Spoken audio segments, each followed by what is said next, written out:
C'est vrai que d'habitude, c'est le vendredi, mais mercredi, c'est pas ravioli, c'est Zaidani, il est avec nous. Daniel Zaidani, bonjour. Bonjour. Merci d'avoir accepté notre invitation. On a plein de choses à voir avec vous, Daniel Zaidani, à commencer par l'abattement fiscal.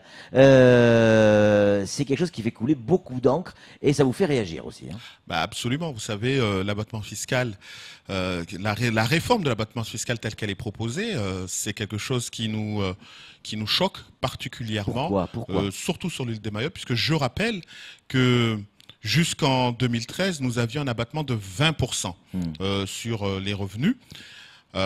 Et nous avions négocié dans le cadre de la réforme fiscale qui est intervenue le 1er janvier 2014, une revalorisation de cet abattement pour pouvoir atténuer l'arrivée des taxes foncières et les taxes d'habitation. Donc c'était la réponse de Bercy pour que le pouvoir d'achat des Mahorais ne soit pas impacté par l'arrivée de ces nouvelles taxes en revalorisant de 20 points, en passant donc de 20% à 40% l'abattement. Donc qu'il y ait aujourd'hui une révision ou une réforme sur l'abattement fiscal en Outre-mer, soit, mais à Mayotte, compte tenu du contexte et des raisons qui ont conduit à la mise en place de cette abattement de 40%, c'est totalement injustifié. J'ai fait un communiqué où je parlais de trahison vis-à-vis des Mahorais, des contribuables mahorais, plus particulièrement des plus aisés, parce que je rappelle quand même également que sur notre territoire, nous avons aussi le besoin d'attirer des fonctionnaires, nous avons besoin d'attirer des investisseurs, des médecins. Donc, quel serait donc l'intérêt pour toutes ces personnes de venir sur le territoire de Mayotte si à côté, finalement, ils seraient amenés à payer le même niveau d'imposition? Vous êtes le premier, Daniel Zaidani, à réclamer l'égalité avec les autres départements. Pas de spécificité pour Mayotte, on veut la même chose qu'ailleurs. Et puis quand c'est pas forcément arrangeant ou dans le bon sens, on dit ben non, il faut une spécificité pour Mayotte. Moi, je suis pour l'égalité. Oui. L'égalité qui tienne compte de la réalité locale. La réalité locale, c'est que nous avons besoin de développer notre territoire. Vous allez aujourd'hui dans les collèges et les lycées de Mayotte, vous vous rendrez compte que Mayotte n'est pas suffisamment attractif pour les professeurs des écoles. Lorsque vous vous rendez à l'hôpital de Mayotte, vous vous rendrez compte que cet hôpital n'est pas suffisamment attractif pour les médecins et pour les spécialistes. Donc, encore une fois, il est important de pouvoir motiver la venue de ces cadres, de ces ingénieurs, de ces médecins, de ces enseignants, de ces fonctionnaires sur le territoire de Mayotte pour pouvoir le développer.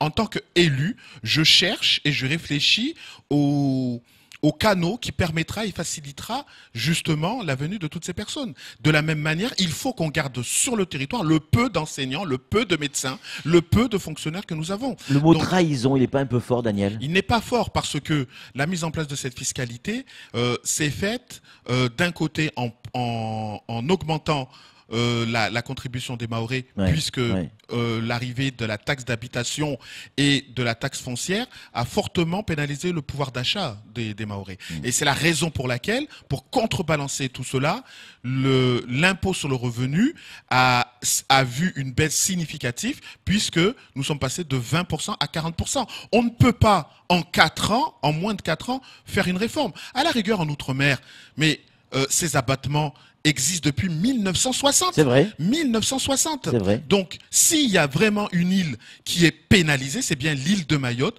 parce que à peine nous rentrons dans un processus de normalisation, qu'on nous en sort aussitôt. Alors là, ça montre bien, encore une fois, qu'on ne tient pas compte de la réalité de terrain, d'évolution de notre territoire et des besoins du territoire. Cela montre, encore une fois, une déconnexion absolue avec ce qui se passe sur l'île de Mayotte. Samuel Bocher, le rédacteur en chef de France Mayotte Matin, une question à vous poser concernant l'abattement fiscal. La députée Ramlati Ali a voté favorablement cet amendement de réforme des plafonds d'abattement fiscal, parce que le montant de 40% reste, c'est les plafonds qui sont diminués de moitié.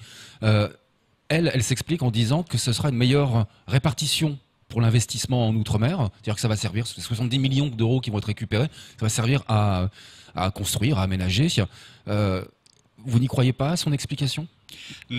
Effectivement, c'est une enveloppe qui va permettre de construire cette ligne budgétaire pour la construction, mais cette construction ne se fera pas sur le territoire de Mayotte. Donc, encore une fois, Mayotte sera encore une fois perdante dans cette affaire. Je rappelle que les prélèvements qui se font ne sont pas centralisés à la paillerie ou au conseil départemental comme cela pouvait être dans le passé, mais ils sont centralisés à Paris. C'est le propre d'un département, Daniel Zaïdani. Oui, non, mais je dis pas le contraire. Ouais. C'est pour ça que je vous confirme que ce qui sera prélevé à Mayotte ne reviendra pas à Mayotte. Ouais. C'est tout ce que je dis. Par contre, soyons bien clairs. Mon positionnement est bâti et argumenté sur la réalité du terrain de Mayotte. Maintenant, le positionnement de notre député, je pense qu'il est plutôt bâti sur le positionnement du gouvernement. Après, c'est des choix. Bon, c'est le député que nous avons choisi, c'est les choix qu'elle fait suivre le gouvernement.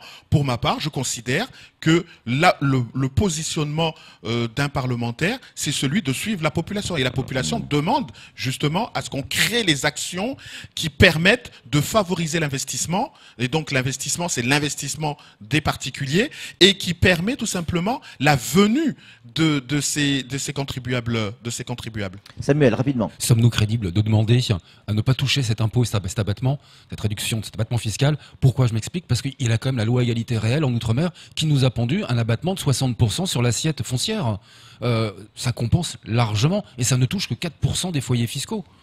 Mais c'est pour ça que je considère que les foyers fiscaux qui sont le plus touchés, c'est les foyers fiscaux qui ont les revenus les plus aisés. Or, c'est justement ceux-là qu'on veut faire venir. J'ai cité les médecins, les enseignants, les fonctionnaires, les cadres. C'est ceux-là qu'on a besoin. C'est de ces personnes que nous avons besoin sur le territoire pour qu'on soit... Je vous prends un exemple très simple. Vous savez, ma fille, actuellement, elle est en 6e au collège de Pamandzi. Nous sommes au mois d'octobre. Elle n'a toujours pas de prof d'anglais. Elle n'a pas d'anglais en 6e. Elle n'a pas d'anglais depuis la rentrée. Pourquoi? Parce qu'il n'y a pas de prof d'anglais dans le collège pour que ma fille puisse être enseignée. Et ce n'est pas la seule élève qui est dans cette situation. Il nous manque 300 élèves, il nous manque 300 professeurs d'école aujourd'hui. Et vous savez pertinemment que la politique de CDIsation qui se fait actuellement sur le territoire de Mayotte n'est pas à la hauteur des enjeux. Parce qu'on le voit régulièrement que lorsque des contractuels atteignent 5 à 6 ans, on s'en sépare pour ne pas les CDiser et on en recherche de nouveaux. Parce que pendant que ma fille aujourd'hui n'a pas de professeur d'anglais, en juin dernier, on s'est séparé de plusieurs profs d'anglais parce qu'ils allaient pouvoir prétendre à la CDIsation de leur emploi. Donc, ces politiques à la petite semelle, non merci. Donc, si on veut faire l'égalité, faisons l'égalité. Assurons-nous que les fonctionnaires puissent enseigner correctement nos enfants et que les médecins puissent soigner correctement nos patients. On change de sujet, si vous êtes d'accord.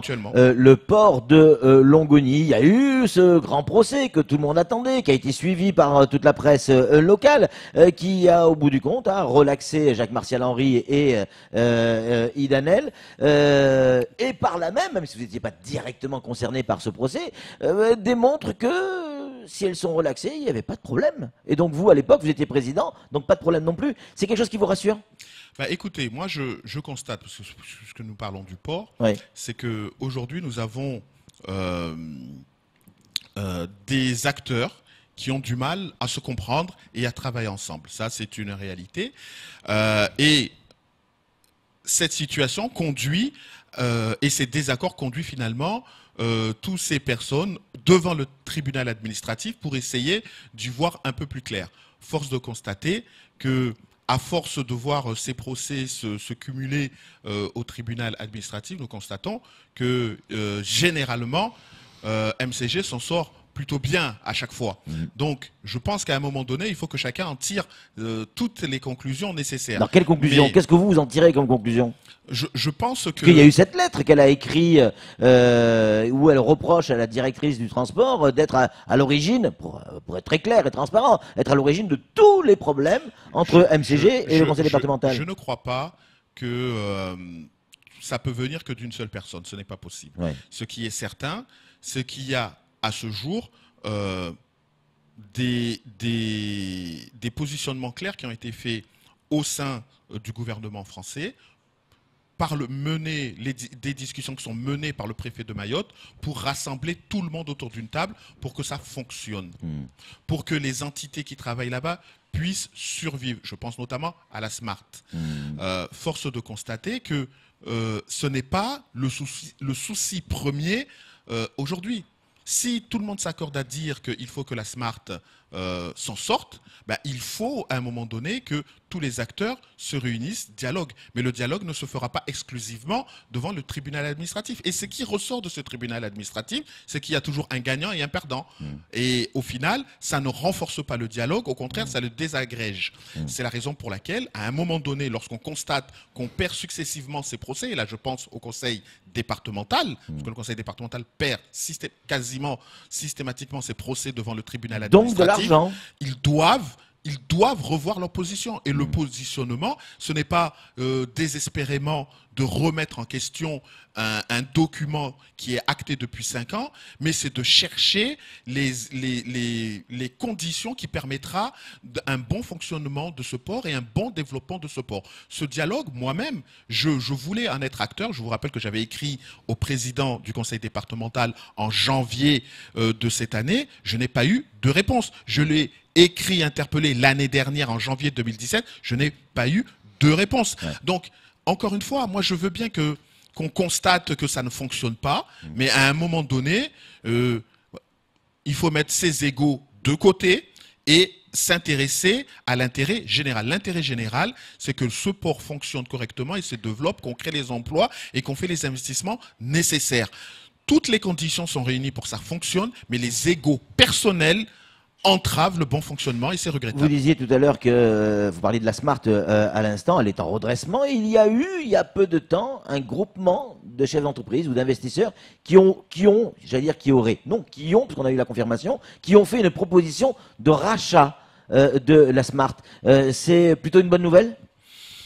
C'est une solution parmi tant d'autres. Mais si vous avez des acteurs aujourd'hui qui sont prêts à racheter la Smart. Ouais. Ça veut bien dire qu'elle peut fonctionner, cet établissement.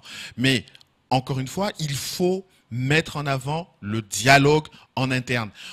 Pendant longtemps, on a fait miroiter aux agents de la Smart qu'on pouvait changer de délégataire. Et c'est ce qui a créé tout simplement ces tensions. Le conseil départemental, le président avait indiqué il y a maintenant 2 ans que si les conclusions des différentes enquêtes, notamment ministérielles, mettrait en avant des dysfonctionnements avérés de la DSP, à ce moment-là, il serait prêt à dissoudre. Je pense que à partir du moment où le président a décidé de ne pas dissoudre, parce que jusqu'à preuve du contraire, il ne le fait pas, on ne peut pas faire semblant et systématiquement refuser les avancées nécessaires pour le bon fonctionnement. Je vois régulièrement, par exemple, les transitaires qui se plaignent du fonctionnement, qui se plaignent sur les tarifs. Mais est-ce que le conseil départemental, depuis que la grille tarifaire a été rejetée par la préfecture parce qu'elle ne correspondait pas, parce que le processus réglementaire n'avait pas été suivi par le conseil départemental. Est-ce que depuis ce rejet, le conseil départemental a présenté une nouvelle grille? Non. Donc, encore une fois, il y a des actions qui peuvent être faites au sein du conseil départemental pour favoriser le dialogue et la relance de l'activité. Samuel, sur le port. Comment réagissez-vous, je ne peux pas faire autrement que de vous poser la question, comment réagissez-vous à la condamnation de Souaïra El Haddad à 3 ans d'inéligibilité? Il y a d'autres choses, bien sûr, mais qui est votre binôme, tout simplement, qui est le conseiller général de Pamandzi. Il y a des élections au MDM bientôt. 18 novembre. Comment réagissez-vous à sa condamnation? Je ne demande pas de commenter la décision de justice, ça se commente pas. Non, mais de toute manière, nous avons fait appel. Et donc, à partir de là, on verra bien ce que donnera l'appel. Mais ce qui est certain, c'est que les délibérations sur lesquelles se sont appuyés le procureur, notamment pour aller vers cette condamnation, ce sont des délibérations que nous remettons en question dans la mesure où ma collègue qui est assise à côté de moi sortait systématiquement à chaque fois qu'il y avait un rapport qui concernait le port. Force de constater que les délibérations qui ont été signées par le président ne le mentionnaient pas. Donc c'est vrai qu'à partir de là, ça devient compliqué. Mais je pense que comme elle l'avait déjà présenté une motion le 24 avril dernier pour signifier que ce n'était pas ainsi que les choses se sont passées, qu'on va pouvoir faire évoluer les choses. Le MDM, Daniel Zaidani, Élection du nouveau président le 18 novembre. Selon nos informations, il n'y a qu'un seul candidat, Hassan Abdallah, le sénateur. A priori, c'est lui qui devrait être élu. Toujours pas candidat, vous? Non, moi personnellement, j'aspire à mener mon mandat jusqu'au bout, m'assurer que les missions qui m'ont été confiées par mes électeurs, je puisse les remplir convenablement et correctement. C'est aussi pour cette raison que ma priorité, et puis chacun ses priorités, ma priorité, c'est de soutenir nos mamans qui sont dans la rue actuellement, qui défendent la souveraineté de l'île de Mayotte, comme devrait le faire notamment le MDM. Bon, maintenant, si les cadres dirigeants sont plus préoccupés par l'élection interne plutôt que d'aller soutenir le moment, c'est un choix personnel, et c'est pour ça que personnellement, vous aurez plus de chances de me voir sur le plateau, vous parler de ce qui se passe aujourd'hui concrètement et ce que attendent nos concitoyens, c'est-à-dire de construire Mayotte, mais pour construire Mayotte, il faut le construire sur des bonnes bases. Actuellement, les reconduites à la frontière ne sont pas avouées par un préfet, je ne comprends pas pourquoi. Nous avons toujours, depuis le 21 mars, un président qui refuse officiellement les reconduites à la frontière. Et donc, de ce fait, nous avons maintenant une insurrection qui se fait sur l'île d'Anjouan, à 70 km de Mayotte. Nous attendons que des gens viennent se réfugier sur l'île de Mayotte, rentrent dans les gendarmeries. Bon, vous voyez bien que peut-être on veut déplacer le problème de l'île d'Anjouan sur l'île de Mayotte. Ce sont mes priorités aujourd'hui. C'est-à-dire... Ça mène de l'eau au moulin au Modem, qui était sur ce plateau hier. Je crois que c'était Nassuf Darwash qui disait Kamardine et Zaidani, même combat. Vous leur enlevez l'immigration, ils n'ont plus rien à dire. Ben, vous savez, vous l'avez entendu? Oui, j'ai écouté ce qu'il a dit. Je pense que les Mahorais, dans leur grande majorité, étaient contents d'entendre enfin la révélation de l'orientation politique du Modem. Je crois que tout le monde a compris ce qu'ils attendaient des Mahorais, à savoir qu'ils baissent leurs culottes et qui laissent les choses se faire. Nous, en tout cas, moi, je n'accepte pas que le pays soit aussi malmené, qu'il y ait aussi peu de considération pour la population mahoraise. Je vous en parlais tout à l'heure de la scolarité qui n'était pas, que les conditions de réussite de nos jeunes ne sont pas réunies parce qu'il manque des profs. Bon, alors à un moment donné, si on considère que tout va bien sur l'île de Mayotte, je félicite le Modem et je leur souhaite bonne chance pour les prochaines élections. Bon, en ce qui me concerne, je considère que rien ne va sur l'île de Mayotte, que à tous les niveaux l'État faillit et que nous n'avons pas suffisamment de considération pour la population mahoraise. C'est la raison pour laquelle je soutiens totalement les mamans qui devraient tranquillement profiter de leur retraite, mais qui sont sur le front parce qu'elles sont inquiètes pour l'avenir. Et cette inquiétude, je la partage, je les soutiens et j'essaye d'une certaine manière d'apporter ma part de contribution, tout en sachant que c'est d'abord les parlementaires, le président du Conseil général, qui devraient arranger les choses. Je vous rappelle par exemple, lorsque en août 2012, le gouvernement qui était mené... qui était sous la houlette de François Hollande, et qui voulait supprimer le visa en 2012. Une commission était venue sur le territoire de Mayotte en août 2012. Et pareil, nos mamans, les femmes leaders, etc., étaient venues au conseil départemental pour nous sensibiliser sur la chose. Nous avons immédiatement réagi. Nous avons adopté une motion pour manifester notre désaccord, pour remettre en question le visa, en tout cas la mise en place du visa sur le territoire de Mayotte. Adopté à l'unanimité, si ma mémoire est bonne. Tout à fait. Et par contre, lorsque les mêmes mamans vont au conseil départemental hier, ce sont les policiers qui les délogent sans rien, sans motion, sans rien, sans encouragement. Donc, c'est deux politiques différentes, deux visions complètement différentes. Et de la même manière, bon, je pense que là aussi, nous avons entendu le Modem qui a apporté sa vision sur les félicitations de la gouvernance de Macron actuellement. Donc là-dessus, il n'y a aucun problème. Chacun assume ses positionnements et on se donnera rendez-vous le moment venu. Mais concernant le MDM, je regrette que lorsque nous avons des leaders qui ont des rôles importants, qui prétendent à renforcer leur positionnement sur le territoire de Mayotte, que la préoccupation première de la population, à savoir ce qui se passe sur le terrain, je regrette de ne pas voir suffisamment de cadres du MDM accompagner cet élan. Un message qui, parmi les messages, il y a celui-là qui vient d'arriver, toujours la niaque, Zaïdani. Ben écoutez, on ne peut pas baisser les bras parce que ni la culotte, apparemment. Nos mamans comptent sur nous et veulent qu'on les soutienne. Vous imaginez, elles sont amenées à aller devant le conseil départemental et c'est les policiers qui les sortent de cette institution. À la demande du préfet. À la demande du préfet. Bah écoutez, il y a deux façons de faire les choses. Si vraiment la majorité du conseil départemental souhaitait accueillir ces mamans, il les aurait accueillis.